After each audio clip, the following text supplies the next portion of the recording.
Hi everyone, solution chapter हम लोग कर रहे थे न्यूमेरिकल प्रॉब्लम्स। और लास्ट लेक्चर में डिप्रेशन और फ्रीजिंग पॉइंट तक के जो न्यूमेरिकल्स थे उन सारे न्यूमेरिकल्स को हमने डील करा था।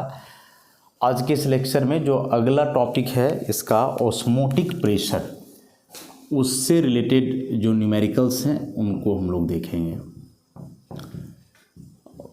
इन सबों में सबसे इम्पॉर्टेंट यही है ऑस्मोटिक प्रेशर, जिससे क्वेश्चन एग्जाम में होता है। पाई से डिनोट करते हैं। एक बार थोड़ा सा हम लोग देख लेते हैं इसको है क्या थ्योरेटिकली। दो अलग अलग लिक्विड्स या बोले लिक्विड सॉल्यूशंस जिनका कंसंट्रेशन अलग अलग हो, उनके बीच एक सेमी परमिएबल मेम्ब्रेन लगाया जाए तो सॉल्वेंट का मॉलिक्यूल लोअर कंसंट्रेशन से हायर कंसंट्रेशन की ओर अपने आप फ्लो करेंगे थ्रू एसपीएम, और यही फेनोमेनन कहलाता है osmosis. The spontaneous flow of solvent molecules from a region of lower to higher concentration through SPM is called osmosis. फिर हमने पढ़ा था कि यदि सॉल्यूशन कहने का मतलब मान लो कि जो हायर कंसंट्रेशन वाला लिक्विड है उधर यदि प्रेशर हम लोग बढ़ाते हैं तो प्रेशर बढ़ाने से ऑस्मोसिस का रेट धीरे धीरे स्लो हो जाएगा, और एक वैसा स्टेज आएगा जिस स्टेज पे ऑस्मोसिस एकदम से रुक ही जाएगा। तो उस ऑस्मोसिस को रोकने के लिए हायर कंसंट्रेशन वाले लिक्विड के तरफ जो प्रेशर लगा है, that pressure is called osmotic pressure. अब इस ऑस्मोटिक प्रेशर को ही करने के लिए जो है कई लॉ थे इसमें, one of Boyle's law, one of Charles law, और फाइनली दोनों को कंबाइन करने के बाद जो है इसमें आया था वन ऑफ बॉयल्स लॉ। बोल रहा था कि यदि टेम्परेचर को सेम रखें तो ऑस्मोटिक प्रेशर कंसंट्रेशन के डायरेक्टली प्रोपोर्शनल होता है, टेम्परेचर कांस्टेंट।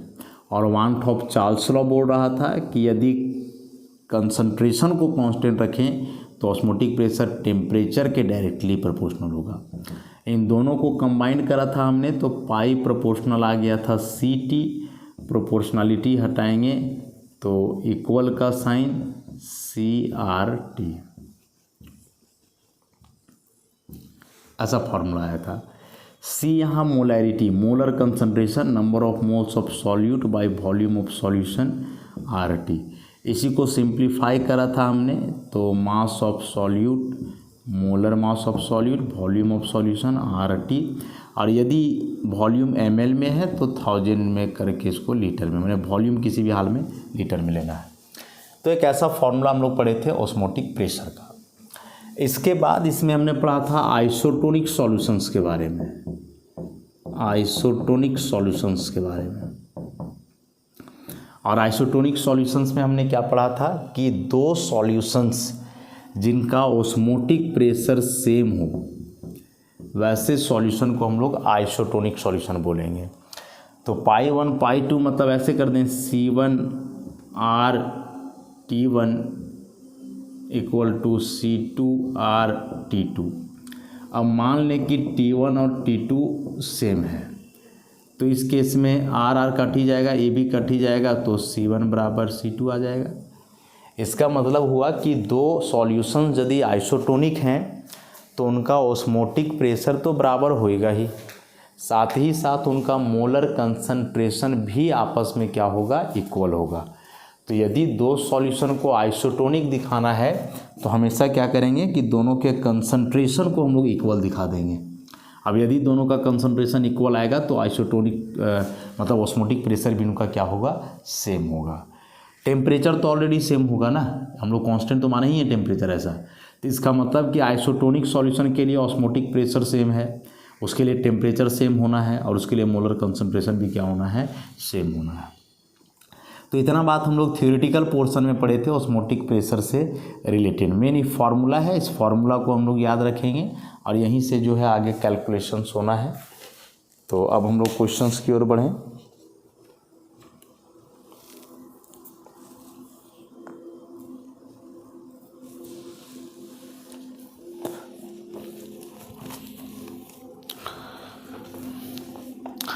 क्वेश्चन नंबर 45 से है।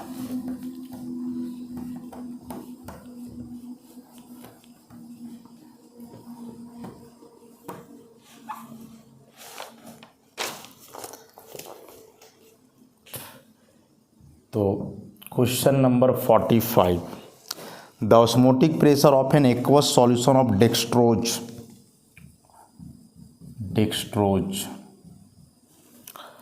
मोलर मास है वही ग्लूकोज की जैसा C6H12O6 इज इतना एट इतना degree Celsius. Calculate what is the concentration of dextrose in gram per litre. तो देखो डेक्सट्रोज घुला हुआ है वाटर में, तो जो सॉल्यूशन बन रहा है उस सॉल्यूशन का ऑस्मोटिक प्रेशर दे करके रखा है 2.80 atm। टेम्परेचर दिया हुआ है 25 डिग्री सेल्सियस। इसको केल्विन में तो कन्वर्ट करना ही पड़ेगा, तो आ जाएगा 298 केल्विन। आर का वैल्यू दे करके रखा है 0.082 लीटर एटीएम पर केल्विन पर मोल। निकालना है कंसंट्रेशन, लेकिन जो कंसंट्रेशन निकालना है इन ग्राम पर लीटर में निकालना है, मोल पर लीटर में नहीं बल्कि ग्राम पर लीटर में। तो चलेगा तो वैसे ही। देखो पाई का डायरेक्ट फॉर्मूला हम लोग क्या पढ़े हैं, CRT पढ़े। C निकालोगे तो पाई बटे RT। पाई दिया हुआ है 2.80 atm।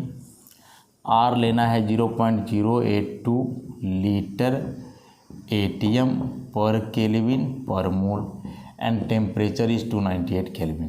तो एटीएम ख़त्म, एक केल्विन से केल्विन ख़त्म। पूरा हम लोग सॉल्व करेंगे तो पर मोल ऊपर जा करके मोल और ये हो जाएगा पर लीटर। तो पर लीटर तो ठीक है, लेकिन ये ग्राम में लाना है। तो बड़ा सिंपल सा चीज़ है कि यहाँ से C आ गया समथिंग x मोल पर लीटर, x मोल पर लीटर। ग्राम पर लीटर में निकालना है भाई, तो क्या दिक्कत है, नंबर ऑफ मोल का फॉर्मूला लगा दो, given mass by molar mass. यदि मोलैरिटी मान लो सपोज कि मोलैरिटी 5 मोल पर लीटर है, तो इसका मतलब क्या समझते हैं कि जो नंबर ऑफ मोल्स है सॉल्यूट का वो 5 है। यदि यहाँ 10 मोल पर लीटर रहता तो इसका मतलब 10 मोल 1 लीटर में, मतलब नंबर ऑफ मोल सॉल्यूट का 10 मोल हो गया। तो इसी प्रकार से यहाँ x है तो नंबर ऑफ मोल x हो गया, माने x बराबर होगा W/m का। तो इसको यहाँ से हम लोग कर लेंगे कन्वर्ट, कोई दिक्कत नहीं है। x मोल है तुम्हारा, ऐसे x मोल है। ये गिवेन मास निकालना है, मोलर मास फॉर्मूला से निकालोगे तो वही ग्लूकोज का है तो 180 आएगा, तो यह आ जाएगा 180 ग्राम पर मोल। तो ये तो ख़त्म ही हो जाएगा जा कर के उधर, W बराबर x मोल इंटू 180 ग्राम पर मोल। तो ये मोल ख़त्म हो जाएगा, तो जो भी अब यहाँ आएगा वह ग्राम में आएगा। और इतना ग्राम अब प्रेजेंट है लीटर में, तो वही इसका कंसंट्रेशन हो जाएगा, इतना ग्राम पर लीटर। समझे क्या किए सो, पाई T और R गिवेन था, तो डायरेक्ट इस फार्मूला से हम लोग पहले C निकालें। चूँकि C जो आएगा वो मोल पर लीटर में आएगा, हम लोग को ग्राम पर लीटर में निकालना है। तो इस मोल को ग्राम में कन्वर्ट करने के लिए हमने ऐसा किया कि जो भी मोलैरिटी आएगा, तो मोलैरिटी का डेफिनेशन होता है number of moles of solute पर लीटर ऑफ सॉल्यूशन। तो मान लिए हम लोग यहाँ की x मोल पर लीटर आया, तो जो वह x मोल है उस सॉल्यूट का नंबर ऑफ मोल है, मतलब डेक्सट्रोज का नंबर ऑफ मोल है। अब नंबर ऑफ मोल है तो फार्मूला हो जाएगा W/m given mass by molar mass. Molar mass formula से निकल गया, x पता रहेगा तो दोनों को क्रॉस मल्टीप्लाई करेंगे तो W निकल जाएगा, जो ऑब्वियसली ग्राम में आएगा। वही निकालना था हम लोग को। नेक्स्ट क्वेश्चन हम लोग देखें।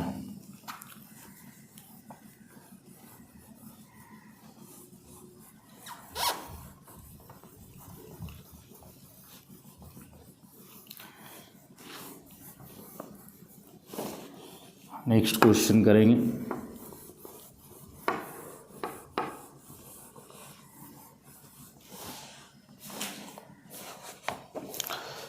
Question number 46, calculate the osmotic pressure of m/10 solution of cane sugar at 0 degree Celsius. Calculate the osmotic pressure of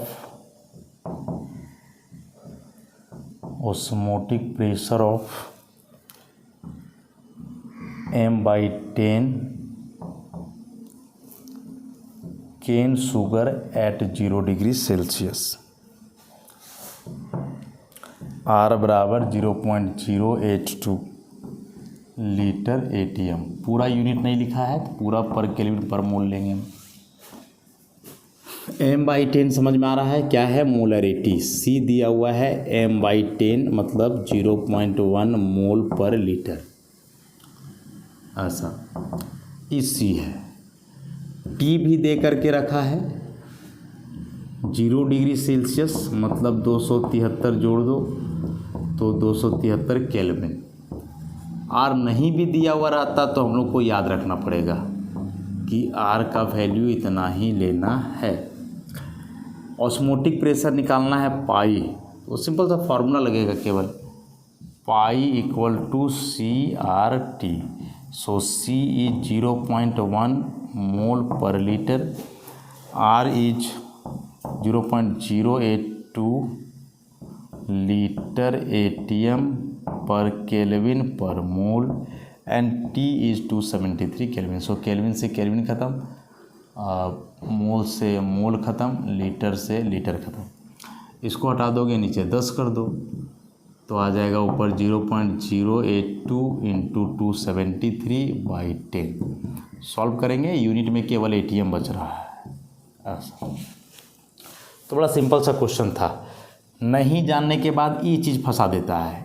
m/10 क्या है, चैप्टर का शुरुआत में ही कंसंट्रेशन को काफ़ी डिटेल में बताया गया था कि कैसे हम लोग कंसंट्रेशन जो है मोलैरिटी, मोलैलिटी, नॉर्मेलिटी वगैरह तो सबको निकालेंगे। काफ़ी डिटेल में उसको एक्सप्लेन किया गया था चैप्टर से, तो ध्यान रखेंगे उस बात को हम लोग। तो इस तरह से क्वेश्चन नंबर 46 हो गया।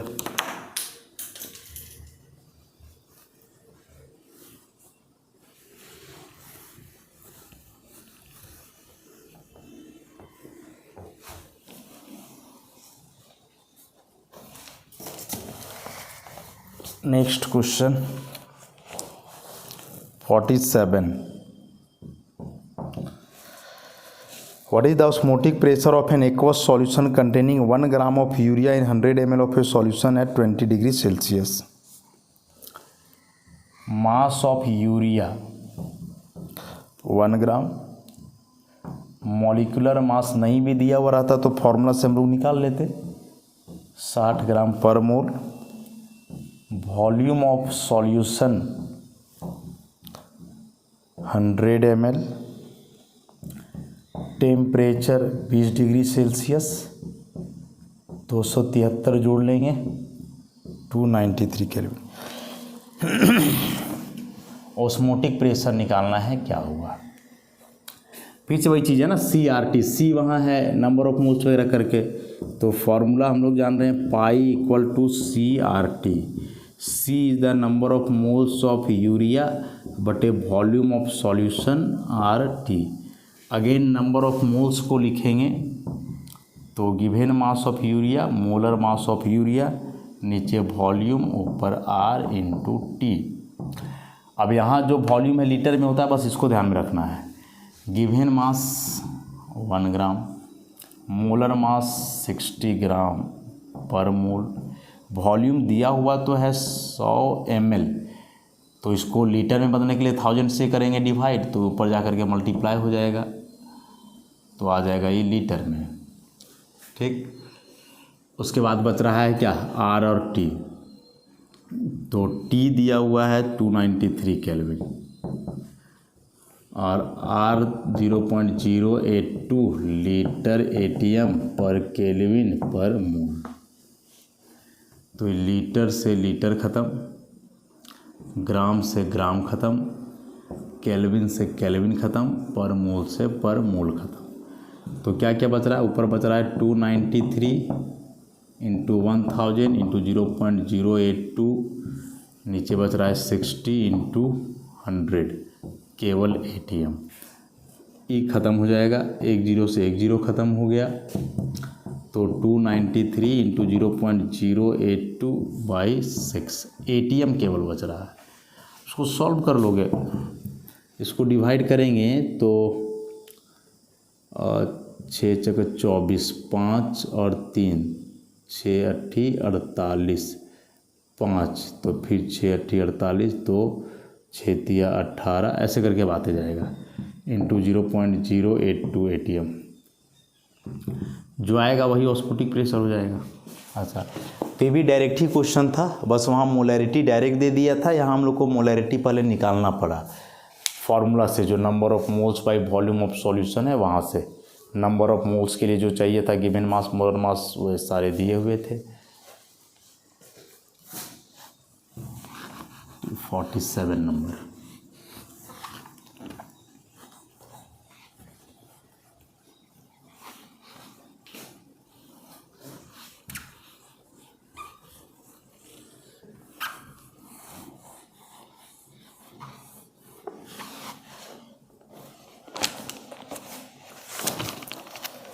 Next 48 number. Calculate the osmotic pressure of 0.5% solution of glucose at 18 degree Celsius. The value of solution constant R इतना। इस बार लिखा हुआ है 0.5% सॉल्यूशन ऑफ ग्लूकोज। इसके अलावा ग्लूकोज का मॉलिक्यूलर मास दिया हुआ है, टेम्परेचर गिवन है 18 डिग्री सेल्सियस, तो इसको चेंज ही कर ले जल्दी से, 291 केल्विन। आर दिया हुआ है, इससे तो नहीं भी दिया रहता तो हम लोग काम कर ही लेते। तो निकालना वही है ऑस्मोटिक प्रेशर, तो काम तो फिर से वही होगा मतलब पाई इक्वल टू CRT। इसमें R और T डायरेक्ट गिवन है, C निकालना होगा। और उसके लिए देखो यहाँ केवल लिख करके रखा है 0.5% सॉल्यूशन ऑफ ग्लूकोज। मेंशन नहीं किया है कि W/W है, V/V है कि W/V है, कुछ मेंशन नहीं करा इसमें, तो हम लोग अपने सहूलियत से मान लेते हैं W/V। अब यदि 0.5% W/V सॉल्यूशन ऑफ ग्लूकोज है तो इसका क्या मतलब हुआ? तो इसका मतलब यहाँ से हो गया जो मास ऑफ ग्लूकोज है वह 0.5 ग्राम है और जो वॉल्यूम ऑफ सॉल्यूशन है वह 100 ml है। ऐसा इसका मतलब यही हुआ। अब यहाँ से काम हो जाएगा, पाई इक्वल टू C, तो number of moles of glucose बटे volume of solution R into 2। Again फिर नंबर ऑफ मोल्स हो जाएगा given mass of glucose by molar mass into V into R into T। Given mass 0.5 gram, R का value 0.082 litre ATM per kelvin per mole, and T is 291 kelvin. Molar mass दे करके रखा है 180 ग्राम per मोल, नहीं भी देता तो formula से निकाल लें। B है 100 ml। अब ml है तो लीटर में करने के लिए यहाँ 1000 से ही करना होगा लीटर में। तो ग्राम ख़त्म, पर मोल ख़त्म, लीटर ख़त्म, केल्विन ख़त्म, 100 से E ख़त्म, E0 से E भी ख़त्म। तो ऊपर बचा 0.5 इंटू 0.082 इंटू 291 और नीचे बचा केवल 18। यूनिट में केवल बच रहा है ATM पाई का। बस इसी को सॉल्व कर देना है, जो आएगा वही आंसर हो जाएगा। तो इसमें यहाँ से बस थोड़ा सा सोचना था हम लोग को। कुछ क्वेश्चन में कुछ मेंशन नहीं है, इवन बोला जाए कि क्वेश्चन अधूरा है, क्वेश्चन में उसको मेंशन करना चाहिए था कि भाई जो आप लिखे हो परसेंटेज वह मास बाई मास है, वॉल्यूम बाई वॉल्यूम है या मास बाई वॉल्यूम है। नहीं कुछ लिखे हो तो हम लोग तो अपनी सहूलियत से चलेंगे, हाँ, नहीं कुछ लिखे हो तो हम लोग तो अपने सहूलियत से चलेंगे, और अपने सहूलियत से चलेंगे तो हम लोग मास बाई वॉल्यूम ले लेंगे। क्यों? क्योंकि मोलैरिटी है ना, मोलैरिटी में सॉल्यूशन का वॉल्यूम ज़रूरत पड़ता है। अब मास बाई मास लोगे तो पता चलेगा 100 ग्राम सॉल्यूशन का मास है, तो फिर वॉल्यूम के लिए डेंसिटी का ज़रूरत पड़ेगा जो ऑलरेडी नहीं दिया हुआ है कहीं। तो अपने हिसाब से हम लोग मान करके जो है चलेंगे, बाकी फिर वही फॉर्मूला लगना है सब में।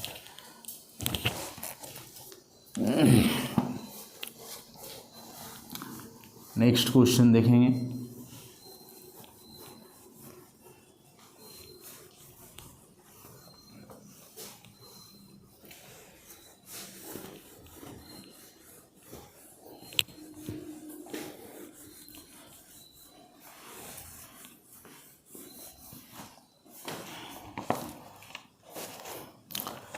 Question number 49, calculate the osmotic pressure at 17 degree Celsius of an aqueous solution containing इतना ग्राम ऑफ सुक्रोज पर 100 ml of solution. Temperature 17 degree Celsius, तो 17 plus 273 290 kelvin. Mass of sucrose दिया हुआ है इसमें 1.75 ग्राम। मोलर मास सुक्रोज का निकालोगे, formula जान रहे हो, C12H22O11, तो मोलर मास 342 ग्राम पर मोल आता है। वॉल्यूम सॉल्यूशन का दिया हुआ है 150 ml, निकालना वही है ऑस्मोटिक प्रेशर। तो डायरेक्ट फार्मूला लिखते हैं हम लोग, pi equal to mass of sucrose, molar mass of sucrose, volume of solution R into T. इन सारे वैल्यूज़ को पुट कर लो। तो W दिया हुआ है 1.75 ग्राम, R लेंगे 0.082 litre ATM per kelvin per मोल, और T, तो T है 290 केल्विन। नीचे मोलर मास 342 ग्राम पर मोल और वॉल्यूम 150 ml। ml है तो लीटर में करने के लिए 1000 से डिवाइड, जो ऊपर जाकर के हो जाएगा मल्टी। ऐसा सॉल्व कर लें इसके हम लोग, तो ग्राम से ग्राम कहीं है ख़त्म, पर मोल से पर मोल ख़त्म, केल्विन से केल्विन ख़त्म, लीटर से लीटर ख़त्म, एक जीरो से एक जीरो भी ख़त्म। ऐसे तो बचा क्या, 1.75 0.082 290 इंटू 100 बाई 342 इंटू 15। हाँ, और यूनिट में बच जाएगा केवल ATM। इसको पास दिया 15 और 20 25 100 कर दो, फिर इसको यहाँ से काट दो, तो 2 एकम 2, 2 से 14, 2 एकम 2, यहाँ 10 बच जाएगा। ऐसा तो अगेन इसको सिंप्लीफाई किए हम लोग, हाँ 1.75 0.082 290 इंटू 10 171 इंटू 3 ATM। बाकी गुना भाग करोगे, जो आएगा वही आंसर हो जाएगा ATM में। तो ये भी डायरेक्ट ही क्वेश्चन था, इसमें कुछ अलग नहीं था, बस प्रैक्टिस करोगे। सारे क्वेश्चन सारे प्रॉब्लम्स एक ही जैसे हैं।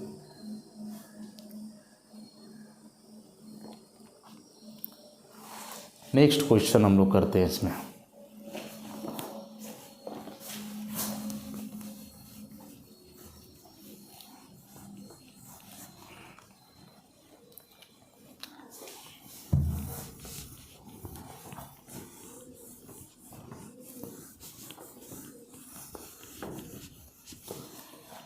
नेक्स्ट क्वेश्चन, क्वेश्चन नंबर 51, नहीं क्वेश्चन नंबर पहले 50। The osmotic pressure of blood at body temperature इतना ही जितना, ठीक है। ब्लड के लिए दिया हुआ है ऑस्मोटिक प्रेशर 7.65 ATM, टेम्परेचर दिया हुआ है 37 डिग्री सेल्सियस, मतलब जो बॉडी टेम्परेचर है, तो 273 प्लस इतना 310 kelvin. If your solution of glucose in water is to be prepared with the same osmotic pressure as blood, what should be the concentration of glucose in gram per litre. दूसरा बोल रहा है कि glucose का solution हम लोग बनाना चाह रहे हैं वाटर में मिला के।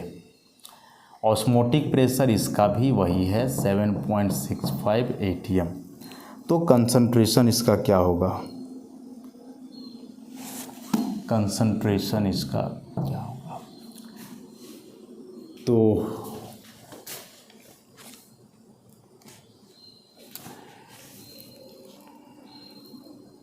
इसको ऐसे भी हम लोग बना सकते हैं। सबसे पहले इसके लिए ब्लड के लिए पाई इक्वल टू CRT, ठीक। यहाँ से पाई गिवन है, आर पता है, टी गिवन है, तो सी निकल जाएगा, पाई बटे RT।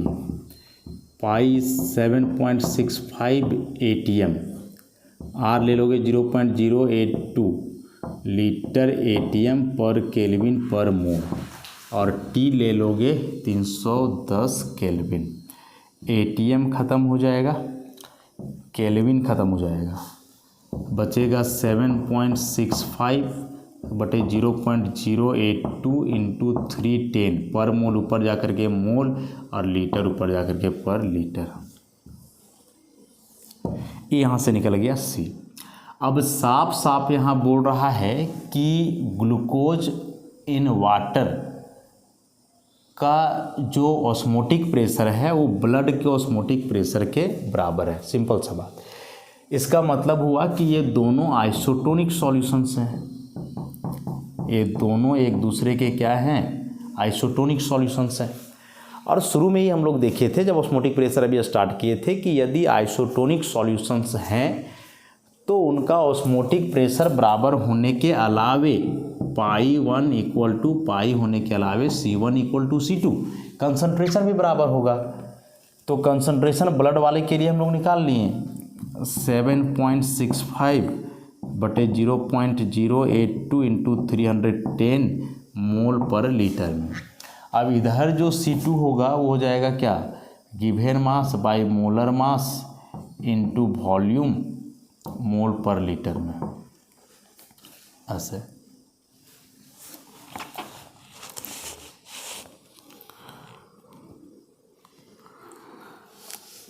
तो ग्लूकोज है तो उसका मोलर मास तो पता हो जाएगा, गिवन मास हम लोग को नहीं पता है,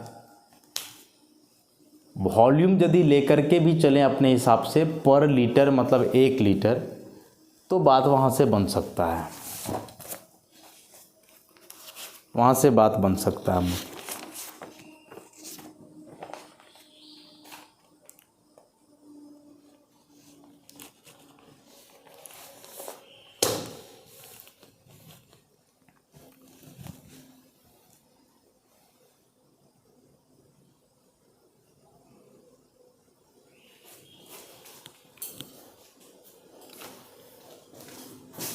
तो वॉल्यूम को 1 लीटर ही मान करके चलेंगे, पर लीटर है तो कोई दिक्कत नहीं है। मोलर मास ग्लूकोज का 180 होता है, तो यहाँ से जब निकालोगे ये तो ख़त्म हो जाएगा, W तो इधर मल्टीप्लाई हो जाएगा, मोलर मास 180 गुना 7.65 0.082 इंटू 310, और जो आएगा वो ग्राम पर लीटर में, क्योंकि ये तो पूरा ख़त्म हो गया। तो अभी मोलर मास ग्राम में, तो ग्राम पर लीटर।